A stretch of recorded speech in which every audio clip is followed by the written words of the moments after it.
Pascal Roffet, vous êtes le futur directeur de l'ONPL. Quand va commencer réellement votre mission ? Alors, ma mission, puisque vous l'appelez comme ça, commence dès maintenant parce que d'ores et déjà, je rencontre d'abord le staff de l'orchestre, les élus et surtout les structures culturelles nous environnant, parce qu'il me paraît important d'aller à leur rencontre et d'aller vers eux.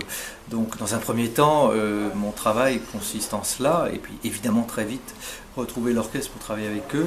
Nous allons partir bientôt au Japon, donc d'ici un mois, je pense que je serai à nouveau ici pour répéter avec eux.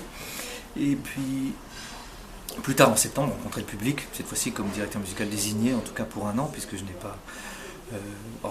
pas assumé la prochaine saison, mais ce sera à partir de septembre 14 que vous pourrez juger sur pièce en termes de programmation. Vous voulez beaucoup travailler avec les structures culturelles existantes à Nantes, la danse, l'opéra, etc. Oui, parce qu'il me paraît évident qu'on ne peut pas vivre plié sur soi-même, si important soit l'orchestre. Je trouve qu'il est important d'aller aussi à la conquête des publics qui ne viennent pas spontanément au concert, pour des tas de raisons, sociales, culturelles, ou ce qu'on veut. Mais du coup, aller à la rencontre des danseurs, aller à la rencontre des festivals de cinéma, par exemple, des choses comme ça, peut permettre de faire entendre l'orchestre à un public qui ne le ferait pas spontanément. Donc je trouve que c'est dommage de s'en priver. Et puis en plus, ça peut nous apporter à nous, musiciens, des expériences nouvelles et enrichissantes. Vous nous avez dit tout à l'heure que vous étiez fan de hard rock quand vous étiez jeune, et cela dire qu'il y aura un partenariat avec le Hellfest à Clisson.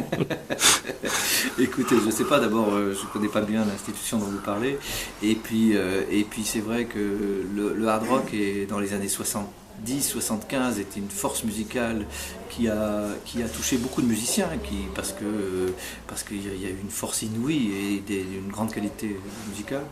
Mais c'est vrai que maintenant, au jour d'aujourd'hui, entre-temps j'ai découvert Debussy, Wagner et d'autres, et c'est vrai que ma gourmandise musicale se satisfait moins, non pas de la valeur de ces artistes qui restent énormes, mais du matériau utilisé qui parfois est un tout petit peu moins riche que la musique dans laquelle je vis continuellement. On change de style, La Folle Journée. Quel regard portez-vous sur cette institution nantaise ? J'ai une admiration sans borne pour le travail de René Martin, parce que c'est exceptionnel ce qu'il arrive à faire en 4 jours, la densité de public, ce supermarché de la musique, ça fait partie des choses aussi qu'il faut faire, et pour moi il est indispensable que l'orchestre évidemment continue à être présent, mais même de façon assidue et renforcée. Un mot sur Nantes que vous avez découvert quelques jours. Vous étiez déjà venu avec l'ONPL. Qu'est-ce que vous pensez de la ville ?